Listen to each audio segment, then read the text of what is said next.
오늘 본문은 고린도에서의 사역인데요.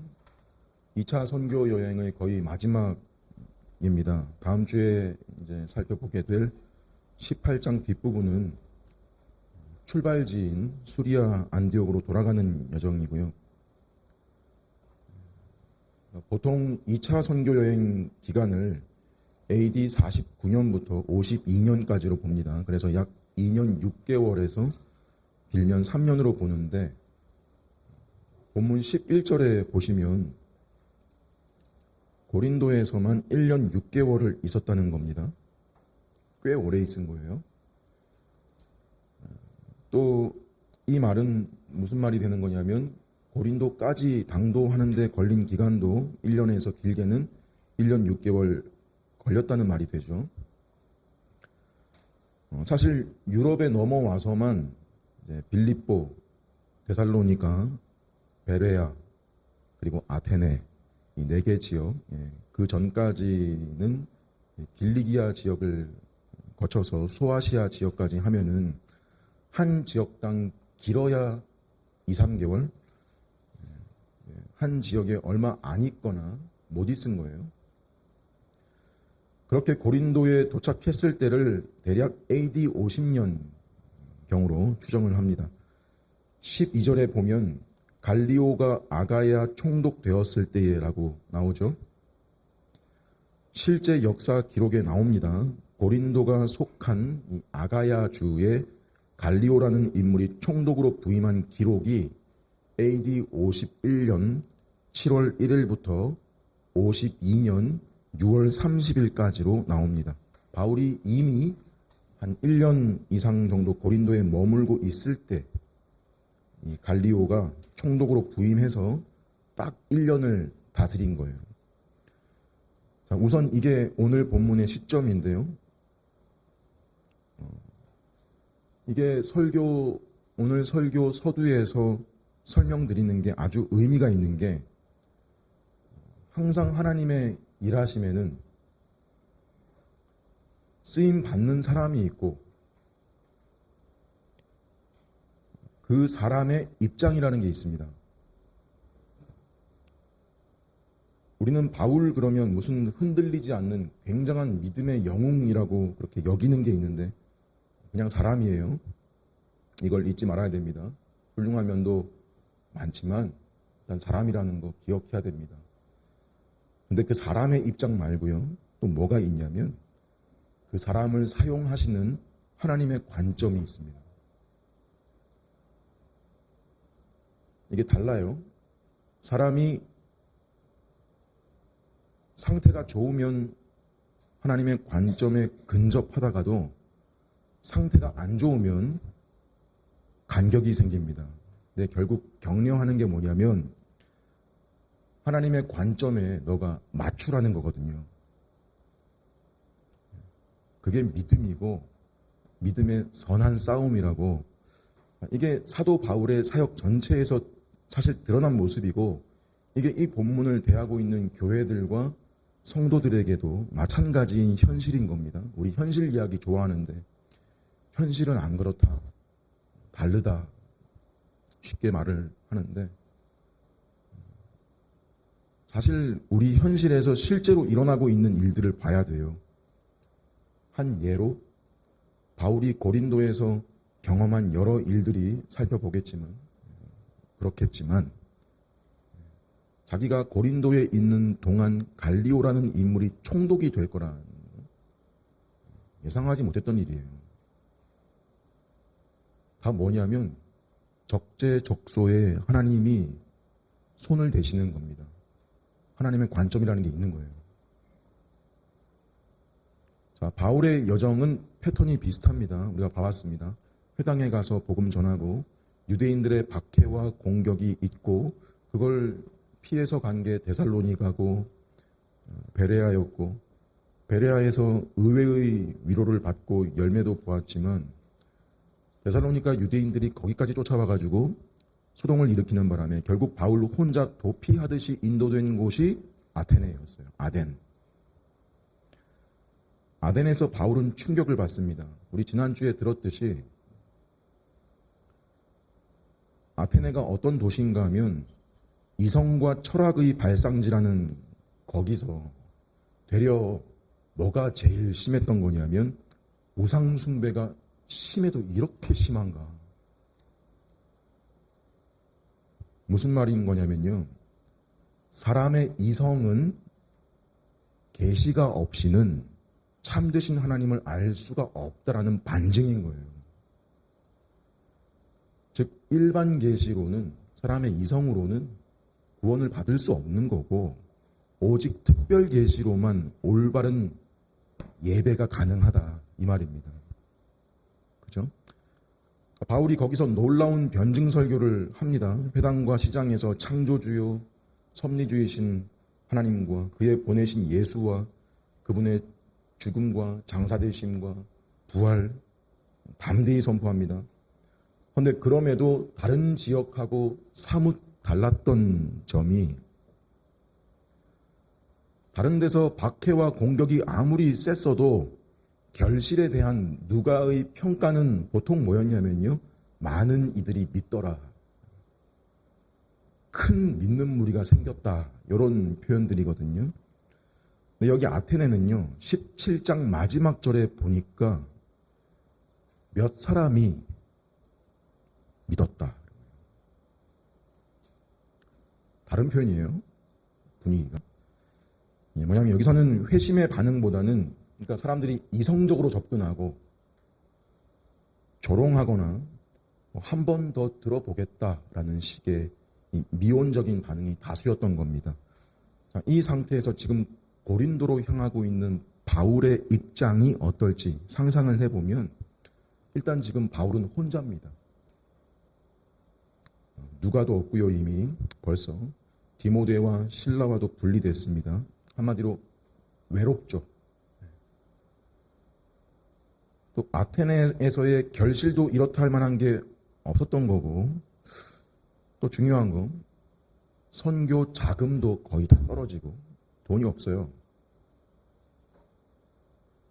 두고 온 교회들도 염려가 되고 그렇게 드디어 가게 된 고린도는 또 어떤 데냐.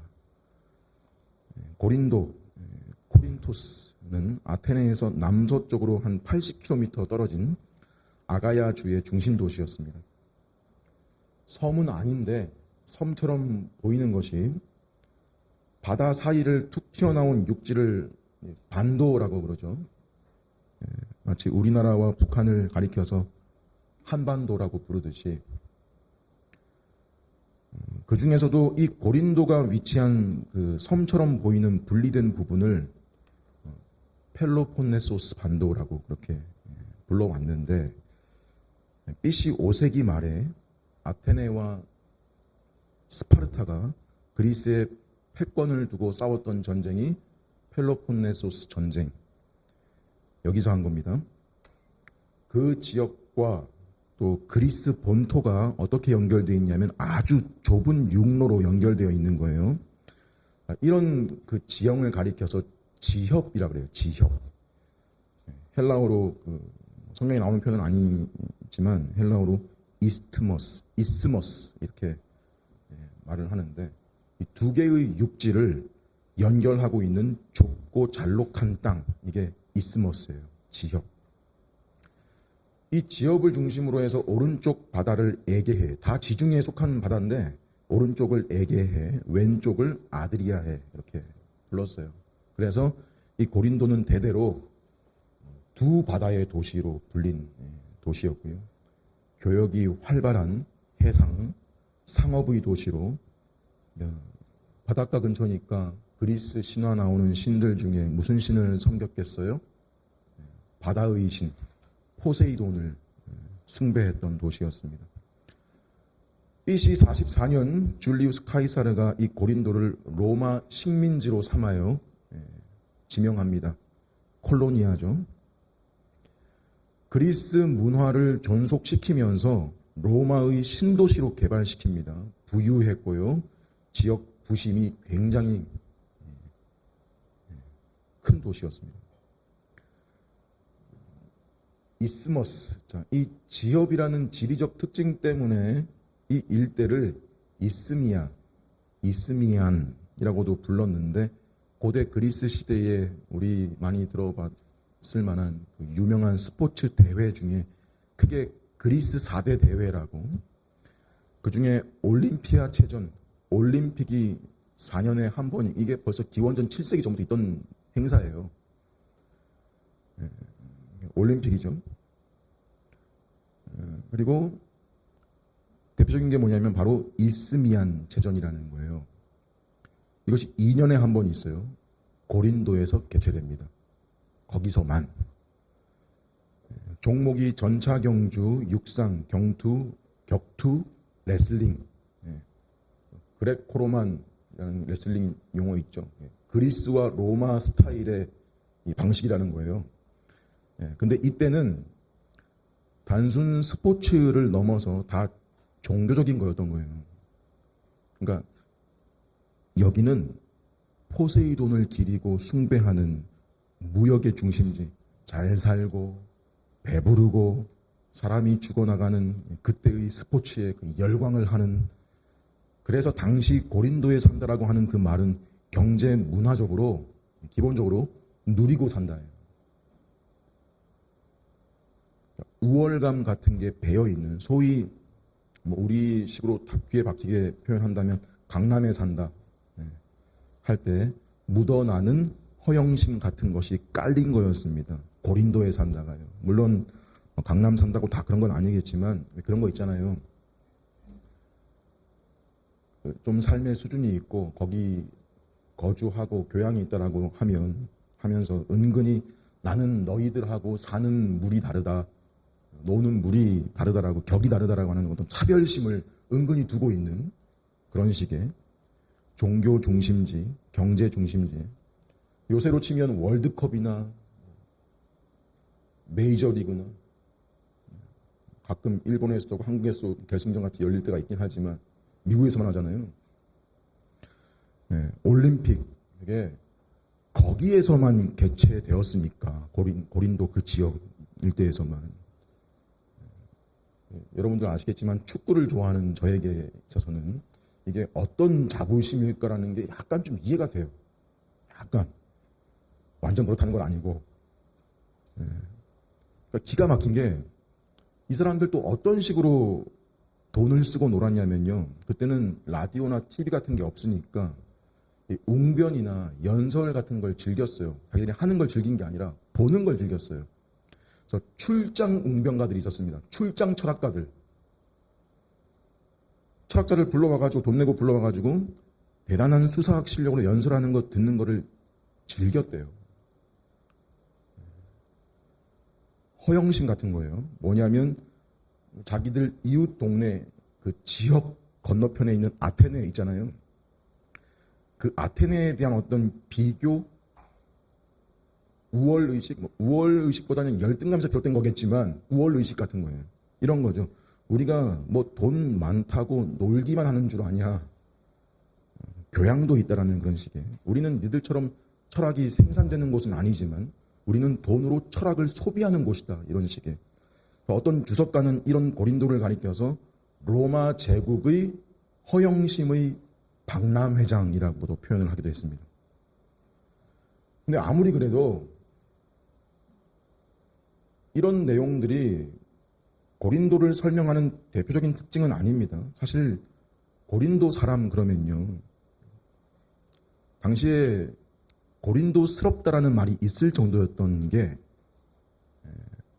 헬라어로 코린티아 조마이라고 하는데요. 코린티아 조마이, 이게 무슨 말이냐면 음란 행위를 하다, 매춘 행위를 하다, 이게 이런 말이었어요. 고린도스럽다예요. 고린도에 해발 600m 되는 바위산이 있는데 그 정상의 신전이 누구를 위한 신전이냐면 아프로디테, 포세이돈 섬기면서 또 아프로디테 다신을 섬기는 거죠. 그 신전에 상주하는 여성의 숫자가 1000명이었답니다. 낮에는 거기서 음란한 제사에 참여하고 밤에는 내려와서 창녀로 도시 거리에서 호객 행위를 하는 그런 난잡한, 그게 합법이었고요. 종교의 일부로 정당화되었습니다. 일반인들 양심에 어떤 도덕심, 윤리성, 그래서 어느 정도의 찔림이 있었을지도 모르지만 그게 법적으로 보호되고 있으니까 그걸 자신들의 수호신 비너스에게, 아프로디테에게 예배하는 행위라며 종교로 포장하고 정당화했던 거예요. 그게 뭐냐면 고린도스럽다예요. 사실 우리 생각에는 이거죠. 이런 지경의 지역에 있는 사람들에게까지, 이런 지경의 도시에서도 혹 믿는 자가 생길까? 과연 믿을 수 있을까? 이런 환경에 노출되어 살아온 인생들이 예수를 믿고 회개하는 회심자가 생길 수 있나? 있다는 거죠. 근데 있다면 이거죠. 있다면 그들은 먼저 어떤 사람들이었어요? 고린도 사람. 사람은 자기 사는 환경에 노출되고 거기에 영향을 받잖아요. 고린도 교회 교인들은 그리스도인 되기 전에 먼저 뭐였던 거예요? 고린도 사람이었습니다. 문제는 뭐냐면 그 문화가 교회 안으로 흘러 들어왔다는 거예요. 자, 바울이 후에 고린도에 세워진 교회에 고린도 전서를 쓴 게 고린도를 떠나고 3차 선교 여행 중에 에베소에 머물 때 쓴 편지거든요. 우리 다음 주 본문 보면 에베소에 바울이 그 수리아 가는 길에 에베소를 들려요. 회당에서 말씀도 전하고요. 근데 잠깐 들린 거예요. 근데 3차 선교 여행 때는 에베소가 주된 사역지였습니다. 거기서 고린도에서는 지금 1년 6개월 있었다고 그랬는데 에베소에는 3년을 있어요.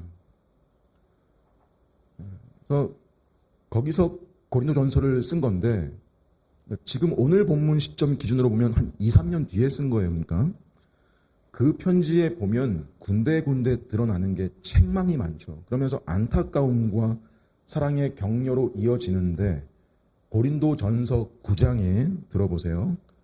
다름질하는 자들이, 달리기 하는 자들이 다 달릴지라도 오직 상 받는 자는 하나인 줄 너희가 알지 못하냐?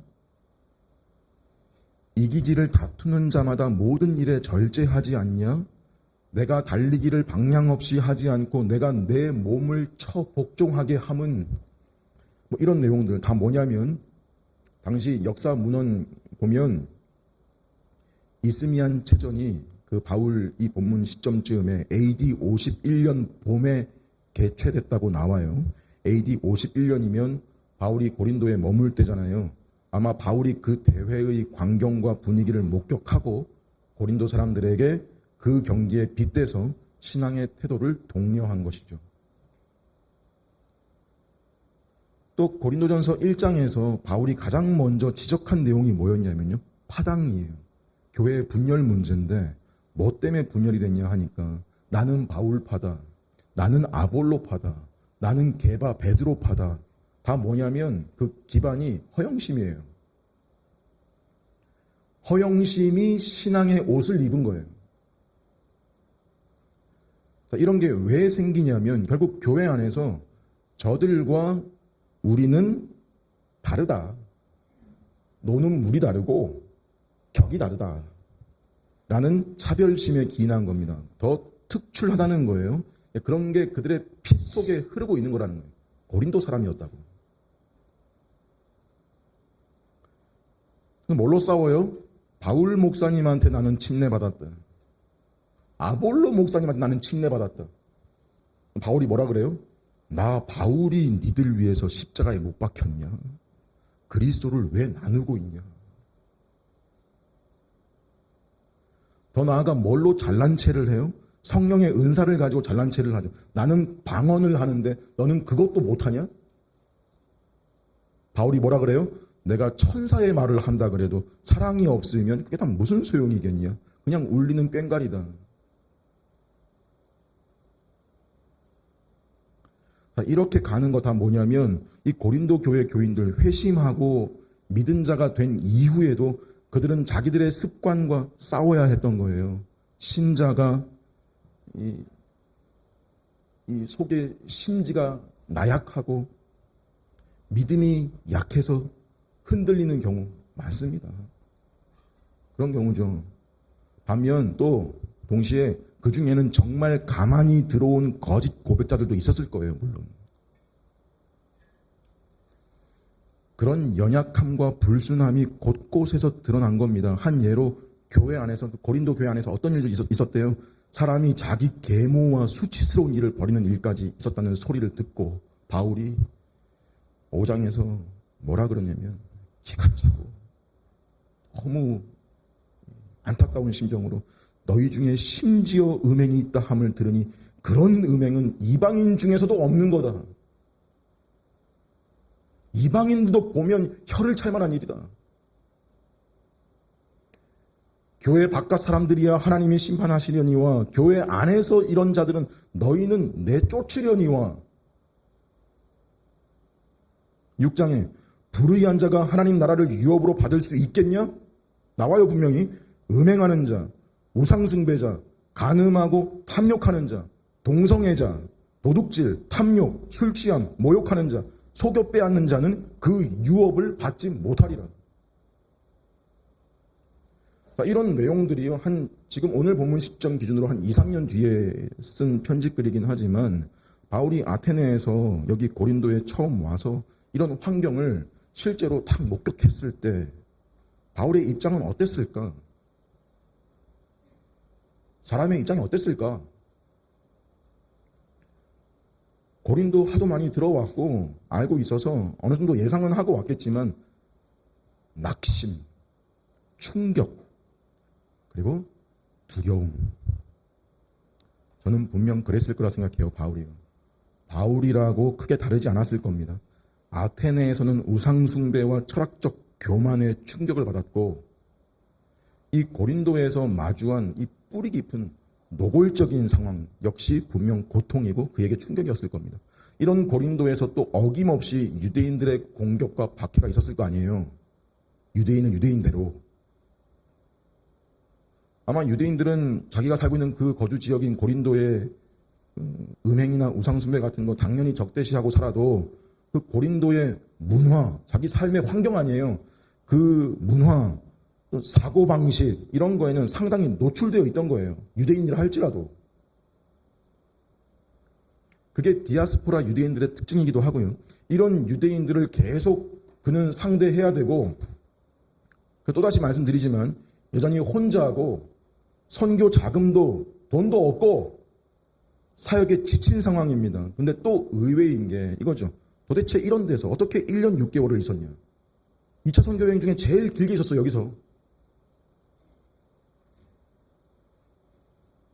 우리는 뭐에 눈을 돌려야 되는 거냐면 하나님의 관점이라는 거 한번 봐야 됩니다. 봅시다. 여러 방면으로 나타납니다. 저는 크게 4가지로 정리를 해보았습니다. 첫째, 하나님이 보내십니다. 누구를요? 아굴라와 브리스길라를 보내십니다. 자, 더 정확히 하면 그들을 먼저 보내셨습니다. 아굴라는 지금의 튀르키예 북부에 있는 폰토스, 본도 출신의 디아스포라 유대인이었고 그의 아내의 이름은 브리스길라입니다. 이 부부는 원래 로마에 거주하고 있었어요. 고린도 전까지. 근데 로마를 떠나게 된 이유가 뭐라고 나오냐면 당시 거기 2절에 보니까 글라우디오라는 이름 나오죠. 클라우디우스 황제가 유대인 추방령을 내렸기 때문이라고 해요. 실제로 AD 49년에 로마에 거주하는 유대인들 사이에 크레스투스라는 이름 가지고 반복되는 분란이 있었다는 기록이 나와요. 크레스투스. 역사가들은 이 이름이 바로 그리스도를 가리킨 것이라고 봅니다. 즉 당시 로마에 이미 복음을 받아들인 유대인 기독교인들이 있었다라는 뜻이고 학자들은 그 기원이 오순절 성령 강림 사건 때 명절 지키려고 로마에서 왔던 디아스포라 유대인들, 또 사도행전 2장 그 본문에 언급된 지역 중에는요, 이 아굴라의 출신지인 본도도 포함되죠. 그래서 이 아굴라라는 인물은 언제 어디서 믿었는지 분명하진 않아도 이런 기원들과 연결지어서 이미 믿고 있던 신자로 보는 겁니다. 아무튼 유대인들 사이에서 이 문제로 로마에서 자꾸 분란이 발생을 하니까 로마 황제는 팍스 로마나라고 해가지고 로마의 평화 유지가 아주 중요했거든요. 그러니까 분란 같은 게 일어나면 거의 무조건 추방 조치, 추방령입니다. 그래서 아굴라와 브리스길라가 로마를 떠나야 했고 선택한 도시가 여기 고린도였던 거예요. 이 두 사람 이미 잘 훈련된 신실한 신자들인 게 바울이 이 부부를 만나고 1년 6개월을 이 부부의 집에서 같이 살면서 먹고 자고 한 거예요. 바울의 사역을 누구보다 잘 이해했던 거고요. 또 흥미로운 점은 뭐냐면 바울과 생업이 같았대요. 뭐였냐면 천막 만드는 일이었습니다. 텐트요.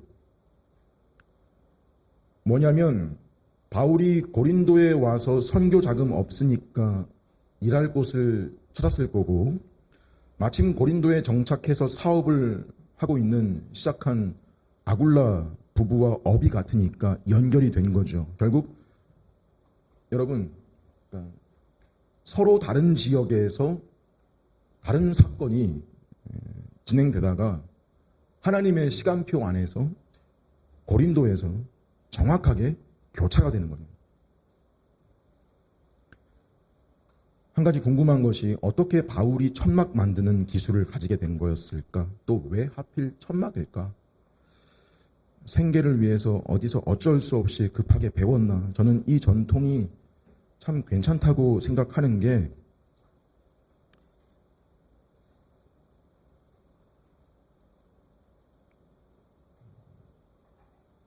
유대인 전통에는 자녀가 아무리 학문적인 길을 가더라도 반드시 손으로 하는 기술 하나는 배우게 하는 게 있답니다. 특히 바울의 고향인 다소라는 그 지역, 그 길리기아 지역의 주 산업이 염소털이 유명했대요. 길리기아산 염소털 알아줬대요. 그게 이 당시에 텐트, 천막 만드는 주요 직물이었다고 합니다. 그래서 아마 바울이 어릴 때부터 율법 교육 받으면서 자연스럽게 익힌 기술이었다라고 볼 수 있는데, 근데 지금 이게 어떻게 쓰여요? 이 시기에 자기 사역에서 생활비를 받을 수 없을 때 그게 하나의 통로가 된 거죠. 주중에 일하고 안식일에는 회당에 가서 하나님 말씀을 전한 겁니다. 감사하지만 참 이게 써먹게 되니까 감사하지만 또 한편으로는 쉽지 않았던 거예요. 여러분 한때 사역자의 이중직이 옳냐 그러냐 한참 이슈였던 적이 있습니다. 그 논쟁에 어김없이 등장하는 근거가 바로 이 본문이에요. 바울의 이런 상황을 두고서 어떤 분들은 이중직도 괜찮다. 반대는 안 괜찮다. 항상 이런 논쟁은 극단으로 가요. 괜찮다는 쪽은 더 가서 오히려 장려해야 된다고 하고요. 반대는 절대 불가. 현실에서 정말 복음 전하는 사람이 생활비를 못 받는 상황이 생길 수도 있지 않겠습니까? 없어요? 그래서 쉽게 이러면 안 됩니다. 생활비를 안 주시는 거 보니까 이거 내 길이 아닌가 보다. 전에 자신이 사명이라 믿었던 그 확신은 뭐였던 거예요? 그럼? 그래서 어떤 이들은 결단이랍시고 생활비를 안 주시면 내게 주신 길이 아닌 줄로 알겠습니다. 아니요. 일을 시켜놓으시고 하나님이 주시지 않는 그런 상황도 겪을 수 있어요. 그럼 어떻게 해요? 자기 사명 붙잡고 가는 길에 자기가 벌면서 할 수도 있는 거예요. 안타깝지만 현실이 때로는 그럴 수밖에 없는 순간도 있는 거예요. 하지만 뭘 오해하지는 말아야 되는 거냐면 지금 이 본문이 사역자의 이중직을 권장한다는 식으로 가져가면 안 됩니다. 항상 부작용이 따라요. 어떻게 해요? 교인들조차 그게 아주 당연하다는 듯이 이 말을 웃으면서 해요. 교회가 정 어려우면 목사님 나가셔서 버셔야죠. 예. 억양이 중요한데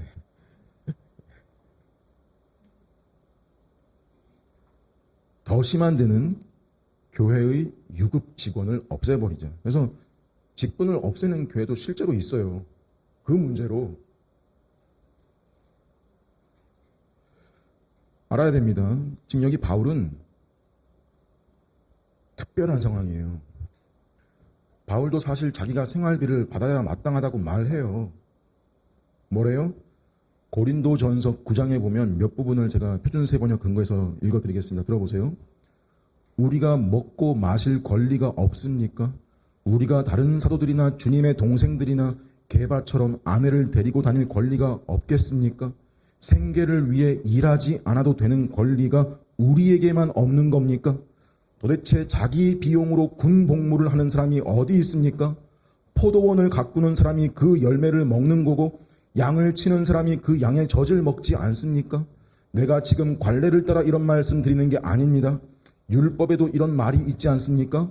타작하는 소의 입에 망을 씌우지 마라. 하나님이 소를 걱정하신 겁니까? 아니면 전적으로 우리를 두고 하신 말씀입니까? 우리가 여러분에게 영적인 것을 뿌렸다면 여러분의 물질적인 것을 거두는 것이 너무한 일이겠습니까? 이와 같이 주님도 복음 전하는 자들은 복음을 전하는 일로 살라고 지시하셨습니다. 그러나 나는 이 권리를 여러분에게 쓰지 않았습니다. 내가 이렇게 말하는 것은 앞으로도 그렇게 하겠다는 말이 아닙니다.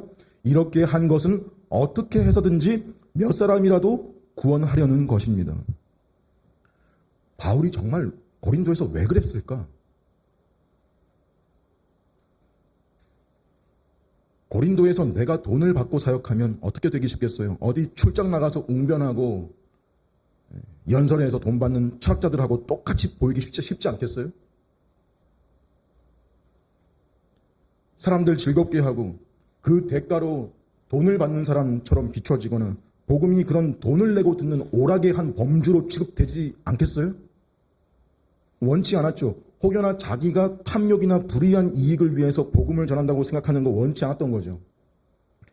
그래서 그는 고린도에 처음 왔을 때부터 일부러 그들로부터 어떤 재정도 받지 않겠다고 결정했던 겁니다. 자, 이 모든 바울의 상황과 의도가 어떤 배경 위에서야 가능했던 거냐면 현실적으로 바로 아굴라와 브리스길라와의 만남이 그 뒷받침과 격려가 된 것이죠. 뭐예요? 하나님이 그들을 바울의 삶에 보내주신 거예요. 하나님이 보내주신 거예요. 직접이요.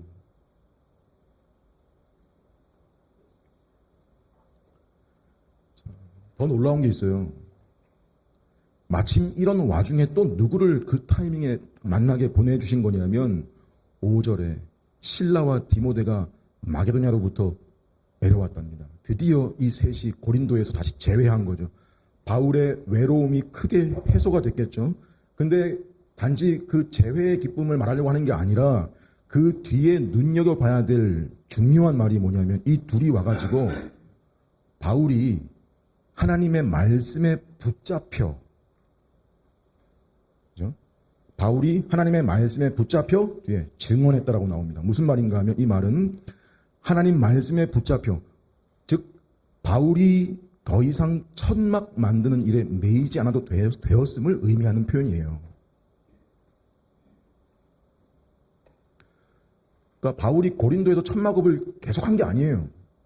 필요할 때, 달리 방법이 없을 때. 자, 이게 어떻게 가능했을까요? 실라와 디모데가 고린도로 오면서 뭘 가지고 온 거냐면요. 마게도니아 지역의 교회들이 모은 헌금을 가지고 와서 바울에게 선교 자금을 전달해 준 거예요. 바울은 더 이상 생계를 위해서 일을 하지 않습니다. 일하지 않고 하나님의 말씀에 오롯이 붙잡혀서 사역에 헌신할 수 있게 됐다는 말입니다. 바울이 직접 이거 그렇게 말하고 있어요. 어디서 말하냐면 고린도 후서 11장 8절 이하에 보면 들어보세요. 내가 너희와 함께 있었을 때 궁핍하였으나 아무에게도 폐를 끼치지 아니하였음은 마게도냐에서 온 형제들이 나의 부족한 것을 보충하였음이라. 내가 모든 일에 너희에게 폐를 끼치지 않게 하였고 또 끼치지 아니하리라.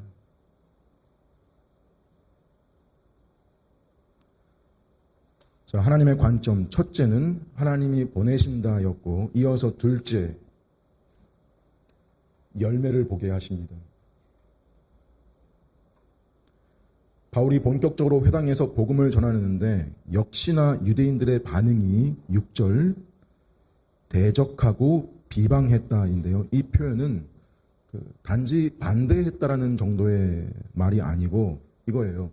대놓고 거부하고 온갖 중상모략을 일으키고 그리고 앞에서 욕을 하고,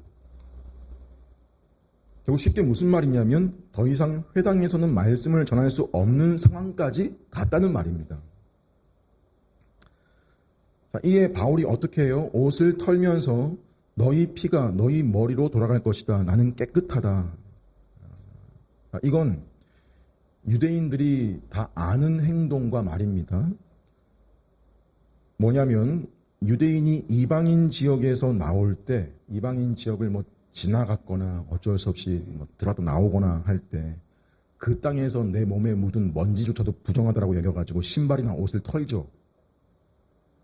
즉 부정한 너희는 나와 관계가 없고 심판이 있을 거라는 경고의 상징이고, 또 이게 어떤 근거를 가지는 거냐면 에스겔서에 보면 3장에 네가 그들에게 경고하지 않으면 그 죄를 네 손에서 찾으리라. 그러나 네가 경고하면 그들의 피는 그들 자신에게로 돌아가리라. 유대인들은 이걸 잘못 적용시킨 거고, 바울은 이걸 근거로 뭘 한 거냐면, 어떤 의미로 한 거냐면 복음 전할 책임은 내게서 떠났고 이제 너희가 책임을 져야 한다는 선언이에요. 자, 이걸 바울이 유대인들한테 했다는 건요, 구약부터 복음을 먼저 소개받은 너희가 정작 복음을 거부하고 있으니 이제 나는 정말 이 복음 가지고 이방에게로 향한다.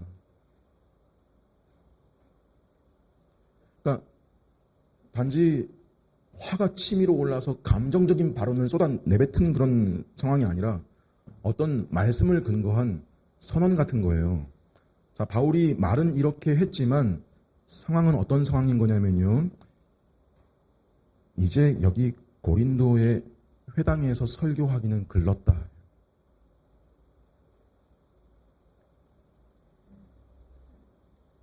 바울이 말은 이렇게 하지만 이때도 그 속은 어땠을까?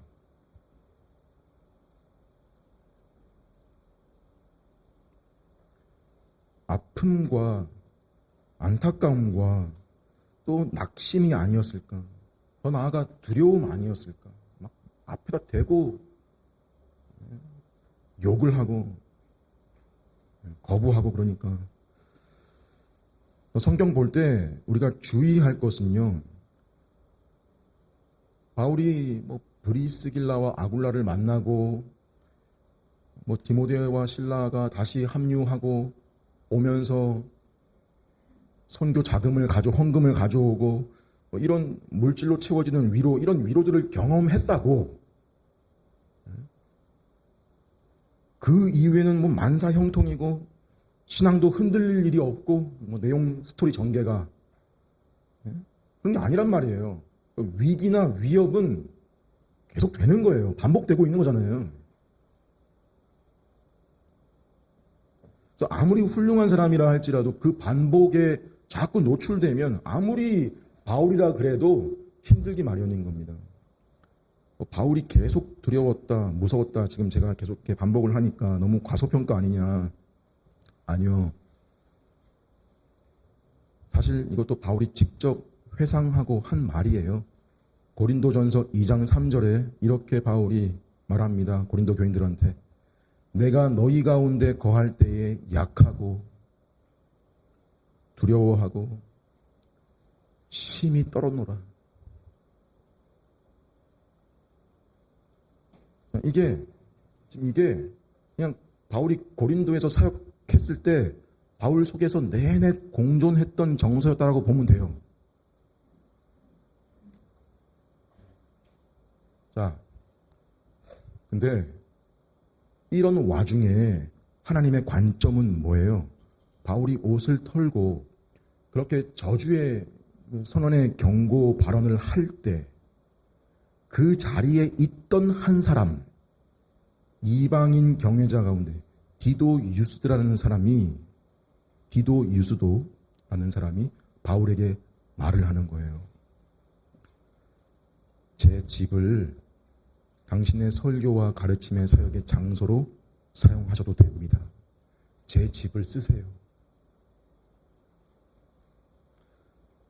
얼마나 감사하고 여러분 놀라워요. 이런 상황들이.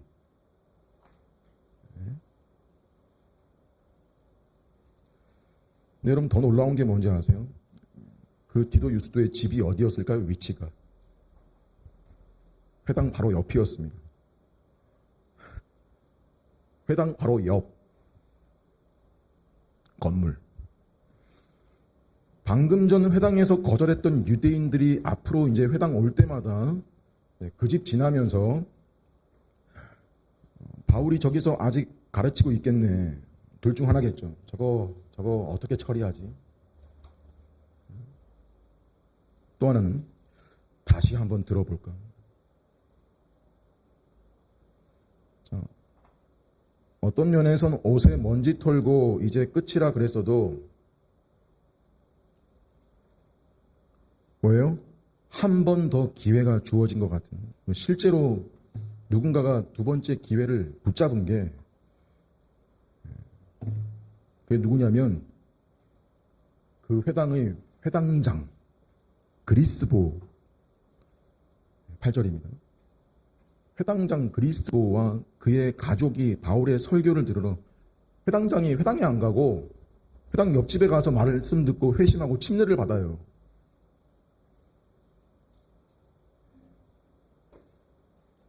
그 뒤에 뭐래요? 수많은 고린도 사람, 다른 사람들도 회심하고 침례를 받았답니다. 그래서 회당장이 교체가 되죠. 그게 누구냐면 저 뒤에 17절에 나오는 소스데네라는 사람인데요. 이 사람도 뒤에 로마서에 보면 바울이 문안 인사할 때 나오는 나중에 신자가 되는 사람으로 그렇게 추정을 하는 인물인데 일단은 이 사람으로 바뀌어요. 회당장이. 자, 이런 일을 보면서 바울에게는 이게 어떤 의미이고 어떤 격려였을까요? 그죠? 자, 이것만큼 하나님이 나의 사역을 지금 지지하시고 함께하고 계신다는 확신이 어디 있겠습니까? 근데 참 바울도 인간적인 게 바울은 고린도의 상황에서 이미 많이 지치고 낙담했던 것 같습니다. 아마 그 후에도 그런 놀라운 일들을 경험한, 목격한 이후에도 유대인들의 공격과 방해는 계속되었겠죠.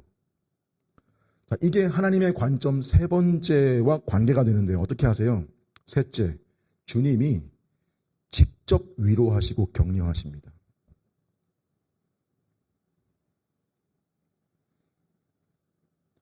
8절과 9절 사이는 우리말로 보면 시간차가 거의 없는 연속된 일로 보이지만 즉각적 연결이 아니라 어느 정도 간격이 있는 흐름인 겁니다. 어느 밤에 주님이 환상 중에 나타나서 뭐라 하세요?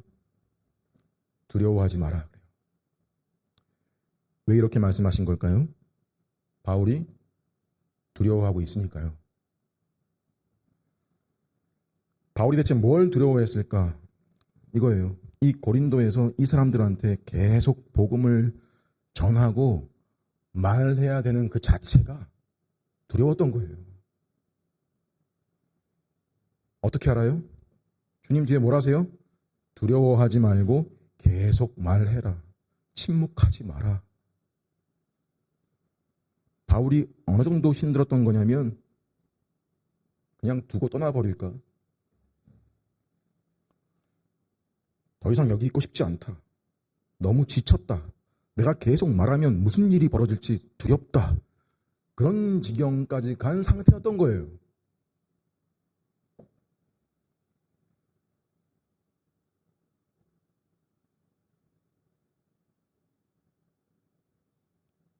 그러니까 두려워하지 말고 계속 말해라, 침묵하지 마라 하신 거죠.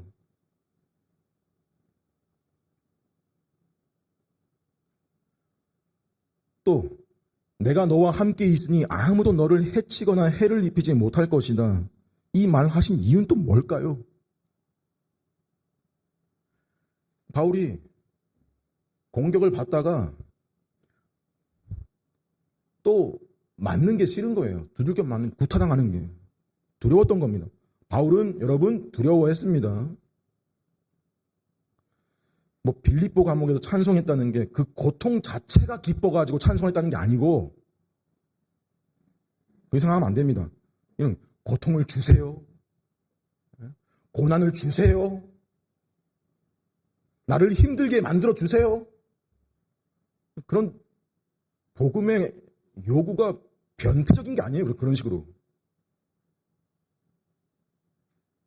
그런 게 아닙니다.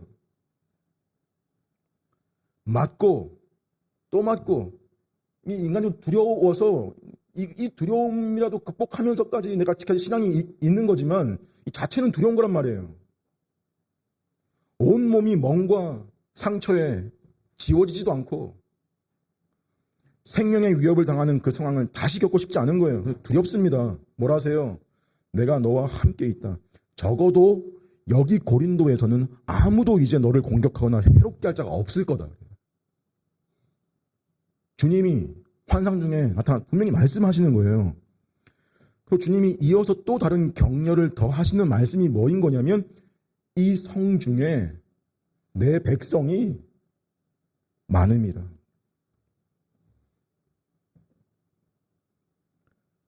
뭐예요? 지금 바울의 눈에는요, 고린도 아주 문란하고 죄악에 찌든 도시이고 자기를 박해하고 공격하는 자들로 가득 찬 곳인데, 하나님의 관점에서는 이 성 중에 아직 내 백성이 많다예요. 우리 여기서 뭘 봐야 되냐면 이거죠. 택자인데 아직 현실에서 택자로 드러나지 않은 사람들, 그죠? 그들은 지금 우리 눈에는 그렇다 할 증거도 확인할 방법도 없는 건데 그냥 안 믿는 사람이고 거부하고 있는 사람들로 보일 뿐이겠지만, 그들 중에도 분명히 있을 택자들, 현실에서는 아직이지만, 근데 그들을 주님이 내 백성이라고 불러주고 계세요. 현실에서 아직 드러나지 않았지만 택함받은 택자들을 가리켜서 주님이 내 백성들이라고.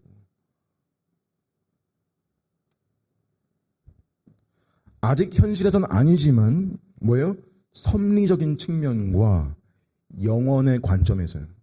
지금 주님은 선택 교리를 말씀하신 겁니다.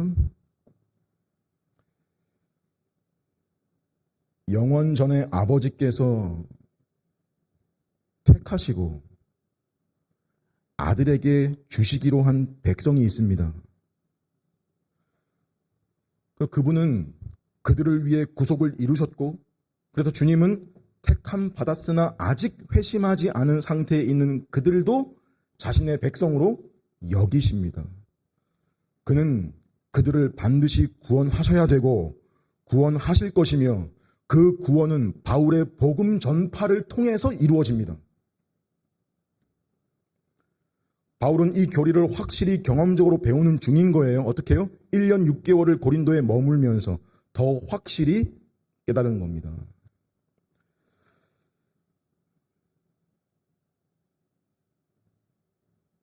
나는 복음을 모든 사람에게 전해야 한다. 바울의 심정이에요. 복음 전파의 대상은 모든 사람이다.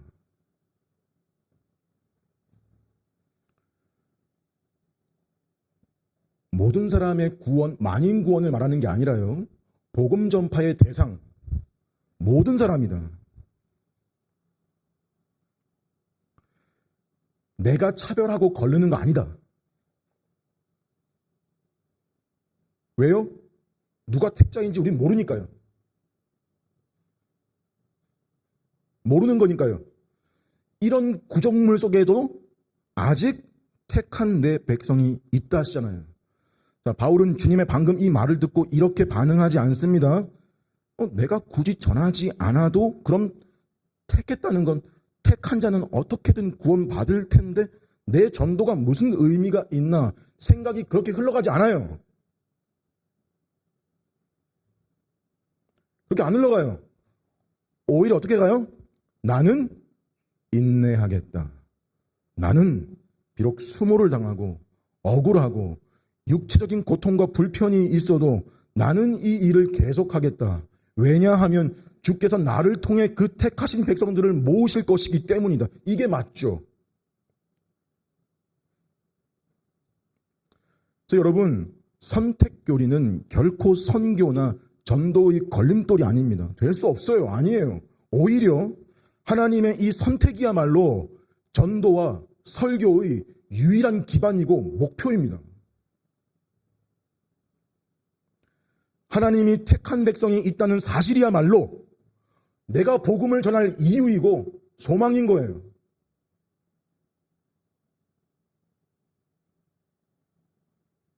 그러니 오히려 무슨 생각이 들어요? 이 성중에 내 백성이 많음이라 이 말 들을 때 무슨 격려와 위로가 담겨져 있는 거냐면 내 지금 이 전도가 사역이 헛되지 않은 거구나.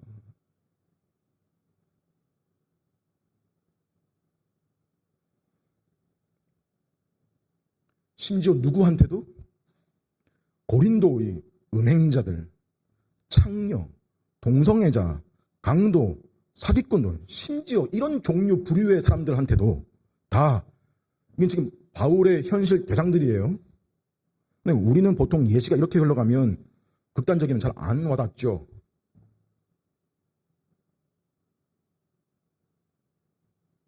지금 바울의 경우는 그 정도인데 우리는 이거예요. 이래야 잘 이해가 돼요. 내가 별로 좋아하지 않는 이웃들, 내가 사는 아파트에 아래층, 위층 아주머니 정도한테에게도 호의를 베풀기를 꺼려하는,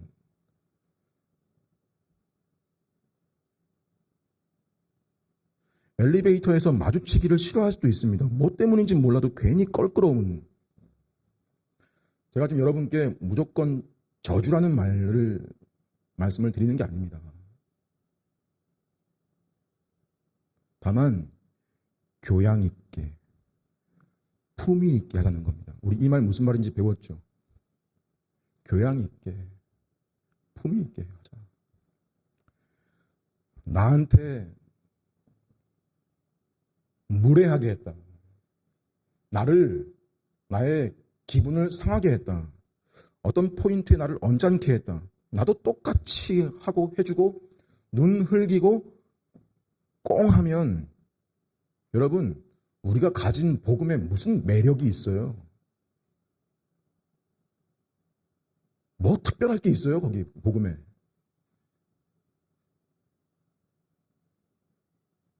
없죠. 여러분 기본적으로 모두에게 친절하려고 해야 돼요.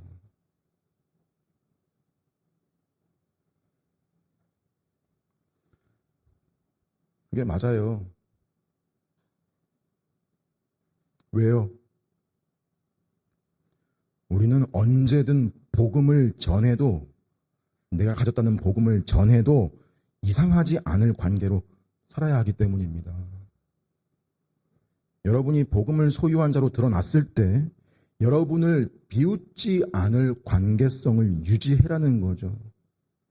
정말 황당한 경험이 뭐예요? 알고 보니 그 사람도 예수 믿는 사람이더라. 서로 웃죠. 속으로. 무슨 의미예요? 너와 나 사이에서 아무 복음의 냄새도 맡지 못했다는 뜻 아니에요.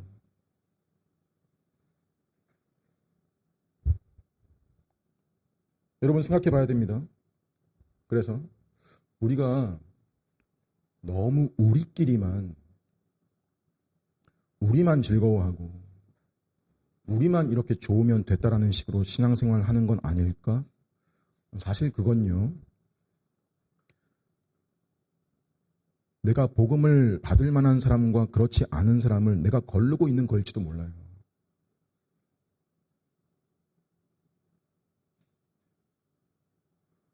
그런데 복음, 설교를 한다는 거, 여러분이 설교를 듣고 세상에서 산다는 거 무차별적이어야 합니다. 마치 복음 가지고 산다는 건 마치 눈을 감고 씨를 뿌리는 거와 같습니다. 무슨 말이에요? 그 사람의 인종, 배경, 문화, 죄악, 그 모든 외적인 조건들에 내가 눈을 감고 그냥 복음을 드러내고 전하라는 거예요. 복음을 드러내라 그냥. 왜요? 그들 가운데에서 하나님께서 나를 통해 자기 백성을 불러내실 것이기 때문입니다. 우리의 기질과 우리의 본성, 언제나 움츠리고 조용히 있고 혼자 있고 싶고 여기서 더 나은 곳으로 옮기고 떠나고 싶어 하죠. 지금 바울처럼요. 근데 주님은 뭘 하세요? 이 성 중에 내 백성이 많다. 여러분, 지금 이 말이 주님이 직접 바울을 위로하시고 격려하신 의도요, 내용입니다. 하나님의 관점 마지막 네 번째는요, 적재적소의 수단을 사용하신다입니다. 어느 날 분노한 유대인들이 회당장 소수대네를 앞세워서 바울을 총독 갈리오 앞으로 끌고 갑니다.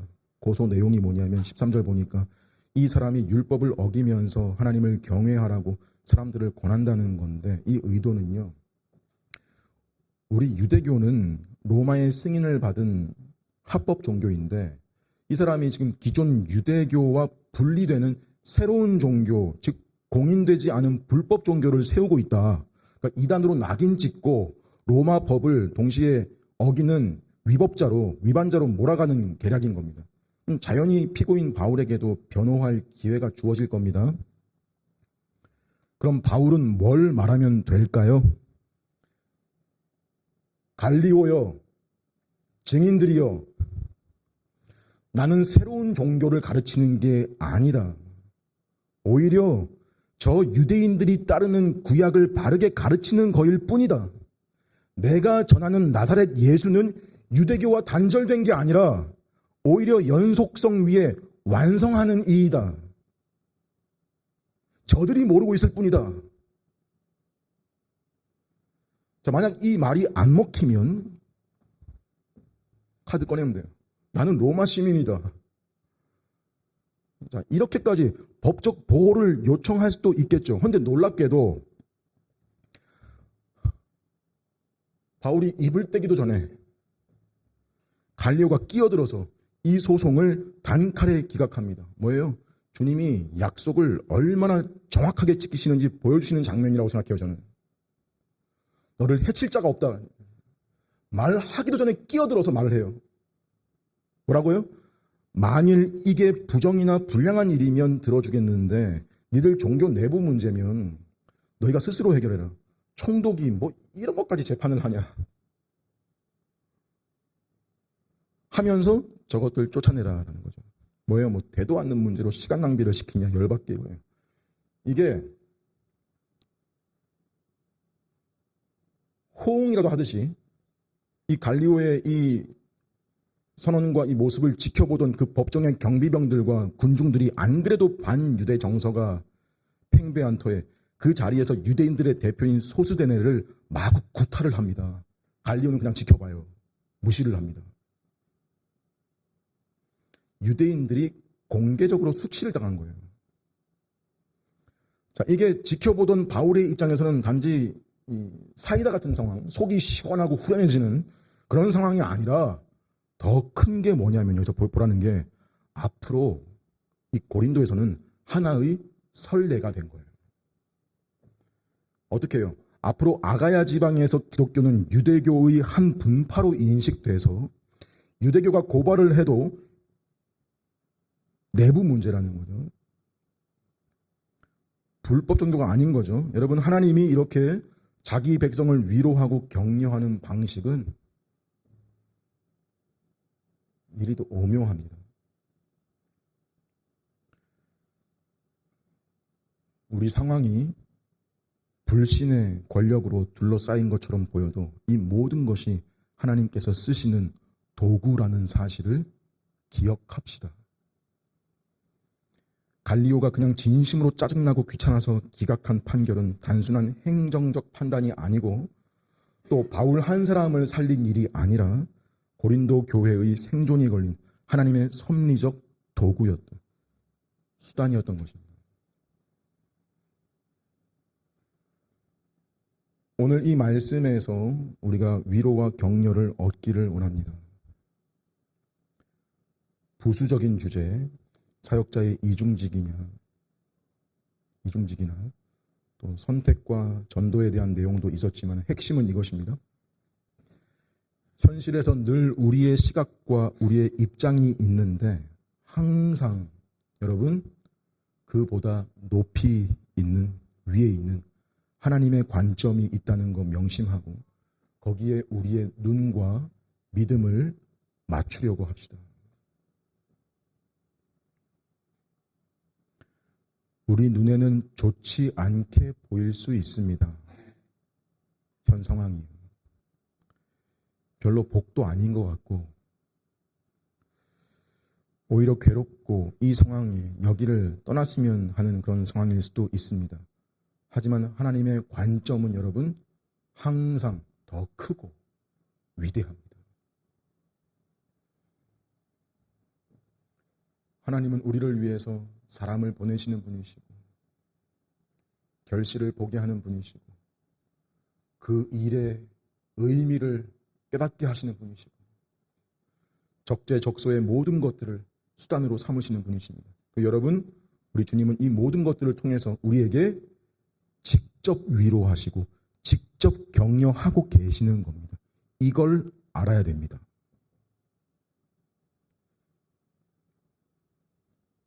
어떤 분들은 당시 바울에게서 하신 것처럼 이 본문의 가장 유명한 장면, 직접 환상 중에 나타나서 들려주시면 그게 정말 직접 아니냐 물어봐야죠. 정말 그렇게 생각하세요?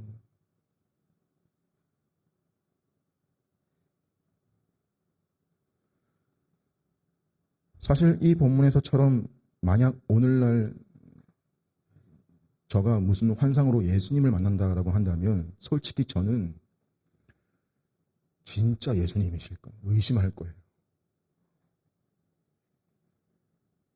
의심할 거예요. 당연한 거예요. 그래야만 해요.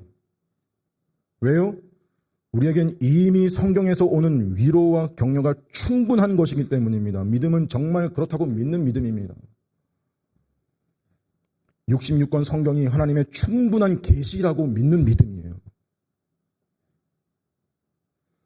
여러분, 이걸 교리로 믿고 입으로 시인한다는 것은 말로만이 아니라 자기 삶의 곳곳에서 작용하고 있는 주님의 손길과 돌보심을 보려고 하고 발견하려 하고 깨닫는 데까지입니다. 사람들은 뭐 초자연, 기적, 바울이 환상 본 거 이것만 직접이라 쉽게 생각하는데 하나님은 우리 일상의 수단들을 다 사용해서 통해서 우리에게 직접 위로하시고 친히 돌보시는 겁니다. 브리스길라와 아굴라를 동역자로 보내주시고 디모데와 실라도 보내주시고 그들을 통해서 물질도 흘려보내주시고 어려울 때 여러분 생각해 보세요. 그 돈으로 도움을 받는 신자는 개인은 어떤 단체는 단지 그 돈의 위로를 받는 게 아니죠. 아, 하나님이 우리를 잊지 않으셨구나. 아, 하나님이 우리를 지금도 돌보고 계시는 거구나. 라는 그 사실에서 위로를 얻는 거죠. 이방인이 믿고 회개해서 자기 집을 열고 회당장이 회개하고 침례를 받고 유대인들의 분노로부터 지켜주실 뿐만 아니라 기독교가 불법 종교가 아니라는 공적인 선례까지 만들어 가시면서 위로하시죠. 다 여러분 주님이 직접 베푸시고 직접 주시는 위로요, 격려입니다. 여러분, 여러분의 삶에서도 이것을 보려고 해야 됩니다.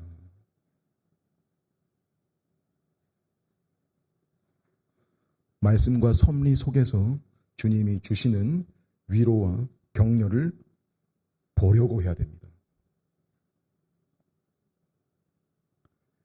주님이 우리를 어떻게 위로하셨는지, 수많은 섭리의 방법으로 우리를 지금까지 어떻게 보호해 오셨고 돌봐 오셨는지, 이거 여러분 의도적으로 보려고 하지 않으면 안 보입니다. 못 봅니다.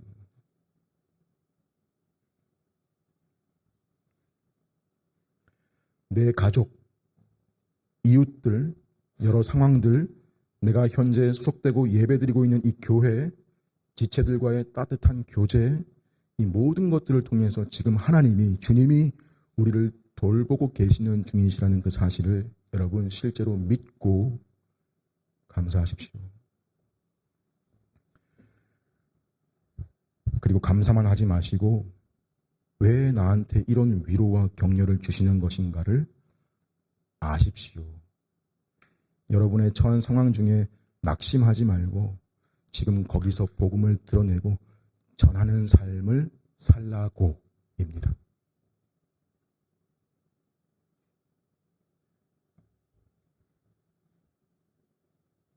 여러분, 사람에게는 이것보다 더 큰 만족과 복이 없습니다.